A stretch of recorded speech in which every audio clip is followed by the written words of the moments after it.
सभी को नमस्कार। करियर फर्स्ट चैनल पर आप सबका स्वागत है। डिक्टेशन लिखने के लिए तैयार रहें। Ready, start.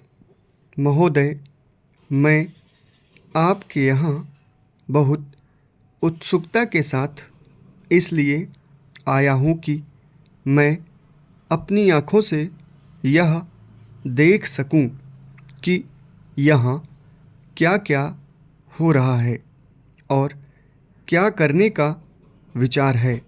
स्वागताध्यक्ष जी ने अपने भाषण में अभी दिग्दर्शन कराया कि यहाँ क्या तो आप करने जा रहे हैं, क्या क्या सरकार की ओर से किया जा रहा है और किन चीज़ों की कमी है।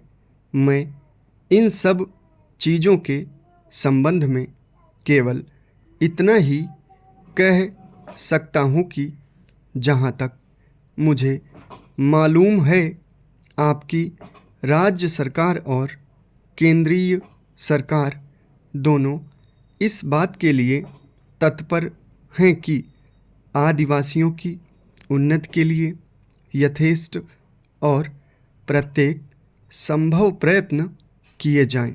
जिस समय भारत स्वतंत्र हुआ और हमको स्वतंत्र संविधान बनाने का अवसर मिला, तो हमने उस संविधान में इस बात का ध्यान रखा कि जो पिछड़े हुए लोग हैं उनको आगे बढ़ाना और दूसरों के समान स्तर पर ला देना हमारा पहला कर्तव्य है।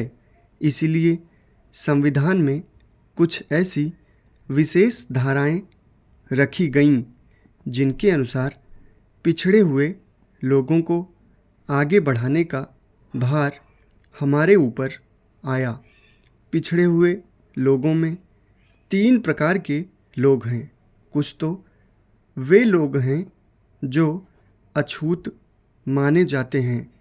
अस्पृश्यता दूर करने के लिए महात्मा गांधी ने इतना बड़ा प्रयत्न किया और आज ईश्वर की दया से वह बहुत सीमा तक कम होती भी जा रही है और आशा की जाती है कि दूर हो जाएगी।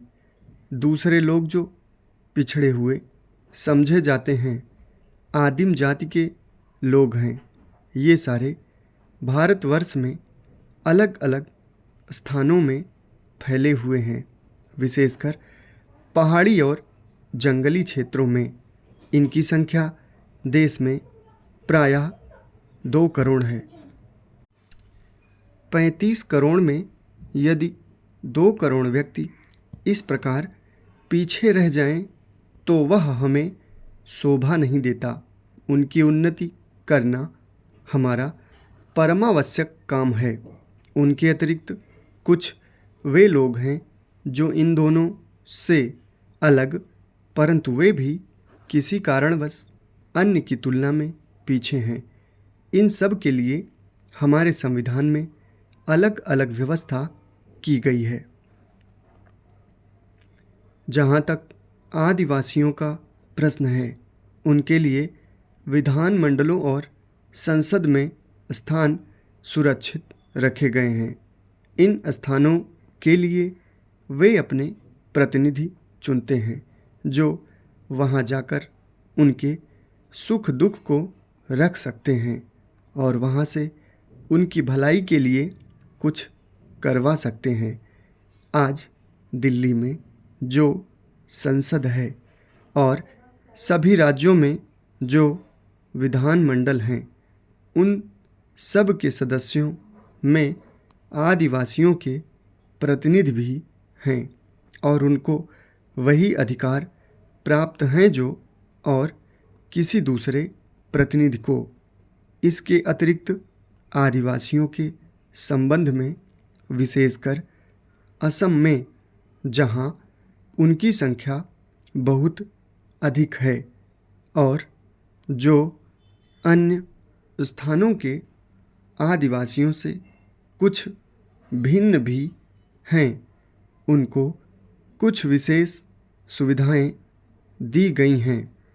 अन्य स्थानों में जैसी यहाँ स्थिति है उस स्थिति के अनुसार प्रबंध करने के लिए मैं समझता हूँ कि आदेश दे दिए गए हैं।